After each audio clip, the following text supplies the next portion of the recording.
Hello everyone, कैसे हो आप सब। उम्मीद करता हूँ सब अच्छे होंगे, सब स्वस्थ होंगे। मैं आ गया हूँ फिर से एक नया व्लॉग लेके। जब से वो मैंने मम्मी की वो तबीयत वाली वीडियो डाली थी, तबीयत जब ख़राब चल रही थी, मम्मी हॉस्पिटल में एडमिट थी, उसके बाद मैं 2 बार दिल्ली जा चुका हूँ। व्लॉग नहीं बना पाया था वो घर की टेंशन की वजह से, और मेरी भी कुछ तबीयत ख़राब हो चुकी थी। इस कारण जो है अब मम्मी भी ठीक है और मैं भी स्वस्थ हूँ। फिर से जो है मेरा टूर जो लगा है वो दिल्ली का लगा है, और मैं आज फिर से जा रहा हूँ दिल्ली। आज तारीख हो गई 21 सितंबर 2024। तो चलते हैं आज दिल्ली के लिए। गाड़ी जो i10 है, और ट्रिप मैंने 0 कर दी है। समय हो रहा है 5:47। ये हम चीतल पर रुके हुए थे, चाय नाश्ता तो मैंने कर लिया, और इन्होंने बहुत छोटा सा पूल बना रखा है, इसमें मछली वछली पालन कर रखी है। काफ़ी सुंदर नज़ारा है, देख सकते हैं आप। ये चीतल ग्रैंड है, और लगभग हमारी गाड़ी जो चली है नजीबाबाद से 85.2 किलोमीटर चली है। नाश्ता तो मैं कर चुका हूँ, वीडियो शूट कर नहीं पाया, अंदर भीड़ काफ़ी थी। अब चलते हैं यहाँ से दिल्ली के लिए सीधा। तो मैं पहुँच चुका हूँ दिल्ली, और दिल्ली में आ चुका हूँ। गाड़ी हमारी जो टोटल चली है 191 किलोमीटर चली है। ये मेट्रो का पुल जा रहा है ऊपर, मेट्रो चल रही है ऊपर, और ये सामने मूलचंद हॉस्पिटल है यहाँ का। अब देखते हैं किस टाइम निकलते हैं यहाँ से, कहाँ चलेंगे। तो मैं बता दूं, हमारे नजीबाबाद से जो टोल पड़े हैं, एक तो बनेड़े में टोल पड़ा है, वो 65 रुपये का आना जाना है।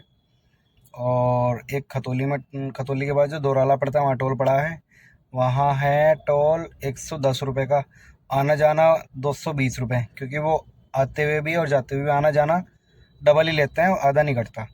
और जो प्रतापपुर में है वो टोल है 165 रुपये का, और लोड फेड जो होती है वो 360 रुपये की आना जाना होती है। देखो ध्यान से सुनना, मेरी जो तबीयत ख़राब हुई थी ना, वो इसलिए हुई थी कि मेरा ना बीपी कभी कभी हाई हो जाता है। तो मैं डॉक्टर से जब दवाई लेने जाता हूँ तो मैं बीपी पहले चेक कराता हूँ, तो बीपी के हिसाब से मुझे वो दवाई दे देते हैं। तो हुआ क्या, मैं जब गया तो उन्होंने बीपी नापा। बीपी जो नापा उन्होंने सेल वाली मशीन से नापा। मुझे था तो खांसी जुकाम बुखार हल्का फुल्का, लेकिन जब हालत ज़्यादा मेरी डाउन हो गई, मैंने कहा मुझे नींद नहीं आ रही बिल्कुल भी, बीपी मेरा हाई हो रहा है ऐसा लग रहा है। उन्होंने नापा और देखा बीपी मेरा वाकई में हाई था, लेकिन वो जो मशीन थी ना बीपी नापने वाली, वो सेल वाली थी। वो सेल आगे बटन दबा दो और अपना अपना आप ही ऑटोमेटिक वो नाप के बता देती है। उसके बाद क्या हुआ, बीपी हाई के चक्कर में उन्होंने जो है मुझे वो बीपी लो करने की दवाई दे दी, खांसी जुकाम बुखार की दे दी। मैं नॉर्मल अपना जो है ठीक ठाक दवाई ली और मैं घर आ गया। घर आने के बाद अब मेरी हालत सुबह में आके और ज़्यादा ख़राब होगी। मुझे निकलना था दिल्ली, मैं निकल गया दिल्ली। दिल्ली निकलने के बाद सुबह जब 4 बजे उठा, मैं 4:30 बजे करीब उठा, 5:30 बजे 6 बजे करीब दिल्ली के लिए निकला नजीबाबाद से। मेरा दिल्ली पकड़ना भारी पड़ गया, क्योंकि नींद इस कदर आ रही थी गाड़ी चलाते हुए बहुत ज़्यादा। उसके बाद फिर मैं वहाँ जिनके साथ गया था उनके साथ रहा लगभग 2:30-3 बजे तक। उसके बाद मैं वापस गाड़ी पर आके एसी चला के पढ़ के सो गया घंटे 1.5 घंटा। और उसके बाद फिर मैंने अपना वहाँ से 8 बजे करीब जर्नी शुरू करी अपने नजीबाबाद की। मैं वहाँ दिल्ली से नजीबाबाद के लिए निकला, तो उसके बाद जो है मेरी हालत बहुत ज़्यादा ख़राब हो गई थी। और उसके बाद नजीबाबाद पकड़ना भारी हो गया। नजीबाबाद पहुँच के जैसे तैसे पहुँचा, फिर घर पहुँचा। घर पहुँचने के बाद मैं लगभग 12:30 बजे पहुँचा था। ये लगा लो अगले दिन 1:30 बजे आँख खुली मेरी दोपहर में। मेरी इस कदर हालत ख़राब हो गई थी। तो मैं बता दूं, इस चीज़ का बहुत विशेष ध्यान रखना, जब भी कभी आप डॉक्टर के पास जाओ ना, तो बीपी की जो मशीन होती है ना, वो फुसफुस वाली, उससे चेक कराना। कभी कंप्यूटराइज वाली मशीन से चेक मत कराना। जो वो होती है ना, वो सेल वेल डाल के, वो इलेक्ट्रिक वाली भी होगी ना, तो वो भी बेकार ही है मेरे हिसाब से। तो अब मैंने डॉक्टर साहब से कहा कि मैंने डॉक्टर साहब बीपी कंट्रोल नहीं हो रहा। बीपी वो चेक करे, बीपी वो बता रही हाई। उसके बाद कोई बात नहीं, मैंने डॉक्टर चेंज करा। दूसरे डॉक्टर से दवाई ली। उसके पास जाके देखा, उन्होंने फुसफुस वाली से चेक करा, जिसका पारा उठता है उससे चेक करा। वो 60-65 से ऊपर बीपी जा ही नहीं रहा, डाउन पड़ा बिल्कुल। नींद इस वजह से आ रही थी, और उसकी मशीन बता रही थी बीपी हाई। उन्होंने मुझे दवाई दी। अच्छा, मैंने 2 जगह चेक कराया, एक जगह जहाँ मम्मी का इलाज चल रहा था वहाँ, और एक वहाँ जहाँ मैं दूसरा डॉक्टर चेंज करके जो दवाई लाया। जब मैं वहाँ से दवाई लेने गया, दोनों जगह बीपी हुई 60-65 फुसफुस वाली मशीन से जिसका पारा उठता है। उस वाली बीपी मशीन ने ही सही बताया, वरना इलेक्ट्रिक जो मशीनें हैं ये सेल वाली, इन्होंने बिल्कुल भी ठीक नहीं बताया। कभी भी आप डॉक्टर के पास जाओ, उस बीपी मशीन पर कभी भरोसा मत करना, वो तबीयत बिगाड़ सकती है। मेरी बहुत ज़्यादा तबीयत बिगड़ गई थी। बीपी डाउन होना सही नहीं होता और बहुत ज़्यादा दिक्कत आ जाती है, बहुत ज़्यादा। मुझे पता है मुझे कितनी दिक्कत हुई है। लगभग मुझे आज 5 दिन हो गए। 5 दिन में आज मैं दिल्ली आया हूँ, मतलब, और वो भी आज डरते डरते आया हूँ कि आज वो वाली दिक्कत ना हो जो पिछली बार हुई थी। तो हमेशा याद रखना, जब भी कभी डॉक्टर के पास जाओ, बीपी की जो पहली मशीन पुरानी होती थी नॉर्मली वही ठीक है, वही बीपी सही बताती है, वरना ये कंप्यूटराइज मशीन है, किसी काम की नहीं है। वो डॉक्टर के पास मैं गया, मैंने कहा भाई, और जब मेरा बीपी कंट्रोल हो गया तो मैं गया उनके पास, उनसे मैंने कहा कि मेरा बीपी कंट्रोल है, अब चेक करो तुम अपनी मशीन से। उन्होंने चेक करा, राइट वाले हैंड में लगाया तो 134, लेफ्ट वाले हैंड में लगाया तो 149। इतना फ़र्क थोड़ी हो जाएगा इलेक्ट्रिक उसका, बीपी मशीन का। उसके बाद जो है डॉक्टर ने भी कह दिया कि हाँ ये बेकार है। तो मैंने कहा ये बेशक तुम्हारे वो ये कह रहे थे कि क्या नाम, उससे प्रमाणित है, इससे प्रमाणित है, सही हो जाती है, ये है वो है, मतलब सेटिस्फाई करके मशीन निकाली है डॉक्टर। मोरपैन की मशीन थी वो।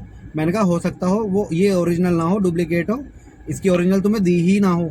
लेकिन भाई मेरा मैन कहना तो ये है, आप जब भी डॉक्टर के पास जाओ ये गलती बिल्कुल मत करना। अगर आपको बीपी की शिकायत होती हो तो आप दवाई सिर्फ उस व्यक्ति से लेना जो बीपी की मशीन उस वाली से, फुसफुस वाली से चेक करें, वरना दवाई मत लेना बगैर ना पाए, वरना तबीयत बहुत ज़्यादा बिगड़ सकती है। मेरी बहुत ज़्यादा बिगड़ गई थी, उधर मम्मी बीमार, उधर मैं पड़ गया।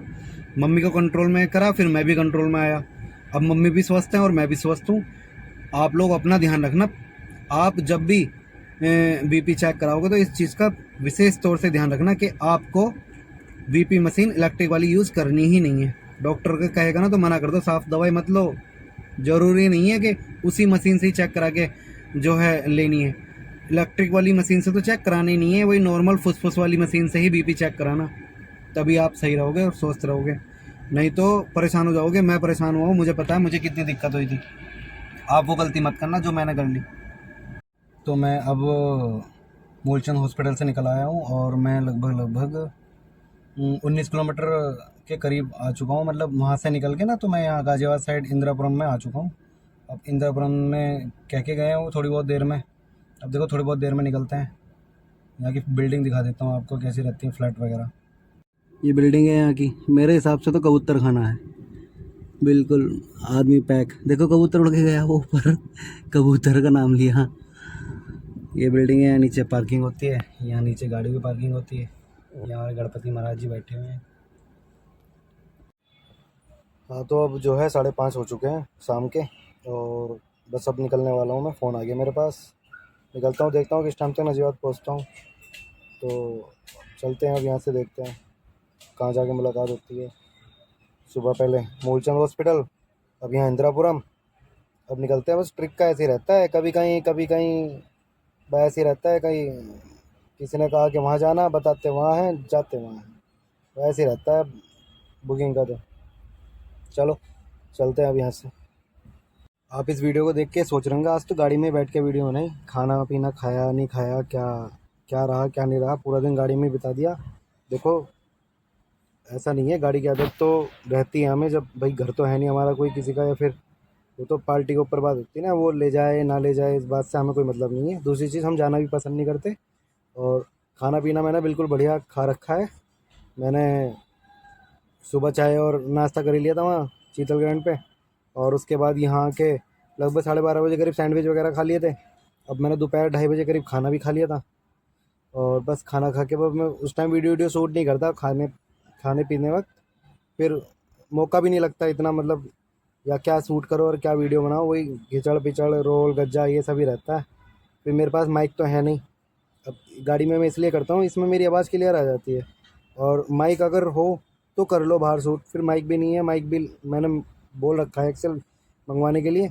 और मेरे फ़ोन में वो माइक कनेक्ट नहीं होता जो टाइप सी का आ रहा है, मेरे जो चार्जिंग केबल है ना वो टाइप बी की है। इस वजह से जो है फिर मैंने टाइप बी वाला माइक मंगवा रखा है, वो अभी आया नहीं है।